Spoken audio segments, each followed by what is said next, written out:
অবশেষে সকল জল্পনা কল্পনা ছাপিয়ে নিশ্চিত হলো আর্জেন্টিনার প্রতিপক্ষ। দর্শক, আজ ভোরের ম্যাচগুলোতে গ্রুপ এইচ এর রীতিমতো নাটকীয়তা হয়েছে। 4 দলের নাটকীয় ম্যাচ শেষে আর্জেন্টিনার প্রতিপক্ষ অবশেষে নিশ্চিত হলো। কেমন হয়েছে আর্জেন্টিনার প্রতিপক্ষ, তারা কেমন খেলছে, কখন মাঠে নামবে, জানুন বিস্তারিত। দর্শক, আর্জেন্টিনা যে গ্রুপের চ্যাম্পিয়ন হয়ে ফিফার নিয়ম অনুযায়ী জানা গিয়েছিল আর্জেন্টিনা এইচ গ্রুপের রানার আপের সাথে মাঠে নামবে রাউন্ড অফ 32-এ, কিন্তু এইচ গ্রুপের রানার আপ কোন দল হবে সেটা নিয়ে ছিল সংশয়। যে কারণে আজকে গ্রুপ পর্বের শেষ ম্যাচগুলো খেলতে মাঠে নেমেছে এইচ গ্রুপের দলগুলো, যেখানে স্পেন মুখোমুখি হয়েছে উরুগুয়ের বিপক্ষে, সৌদি আরব মুখোমুখি হয়েছে ক্যাপে ভার্দের বিপক্ষে।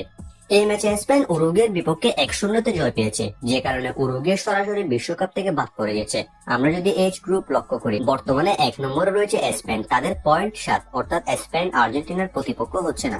2 নম্বর আছে ক্যাপে ভার্দে আর সৌদি আরব মাঠে নেমেছে আজকে, যে ম্যাচটি 0-0 ড্র হয়েছে, যে কারণে ক্যাপে ভার্দে 2 নম্বরে অবস্থান করছে, আর তারা আর্জেন্টিনার প্রতিপক্ষ রাউন্ড অফ 32-এ, অর্থাৎ এইচ গ্রুপের 2 নম্বরে থাকায় আর্জেন্টিনার প্রতিপক্ষ ক্যাপে ভার্দে। অন্যদিকে বাদ পড়ে গিয়েছে সৌদি আরব। দর্শক, অনেকে ক্যাপে ভার্দেকে দুর্বল প্রতিপক্ষ হিসেবে দেখছেন, কিন্তু না, ক্যাপে ভার্দে বিশ্বকাপে প্রথমবারের মতো খেলতে এসে ইতিহাস গড়ে দিয়েছে তারা। গ্রুপ পর্বে 3টা ম্যাচের মধ্যে 3টা ম্যাচেই তারা ড্র করেছে, অর্থাৎ কোনো ম্যাচে হারেনি। 3 পয়েন্ট নিয়ে তারা এইচ গ্রুপের 2 নম্বর থেকে বিশ্বকাপের গ্রুপ স্টেজ শেষ করেছে। তাদের প্রতিপক্ষ বিশ্ব চ্যাম্পিয়ন আর্জেন্টিনা।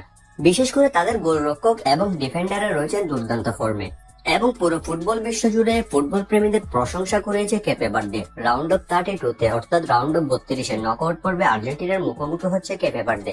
ম্যাচটি অনুষ্ঠিত হবে 4 তারিখ। দর্শক, আপনার মতো শেষ পর্যন্ত এই ম্যাচে জয় নিয়ে মাঠ ছাড়বে কোন দল, আর্জেন্টিনা নাকি ক্যাপে ভার্দে, সেটা কমেন্টসে অবশ্যই জানিয়ে দিবেন। আর এই ম্যাচের সময়সূচি সহ বিশ্বকাপ রিলেটেড সকল খবরাখবর সবার আগে পেতে অবশ্যই আমাদের চ্যানেলটি সাবস্ক্রাইব করে রাখুন।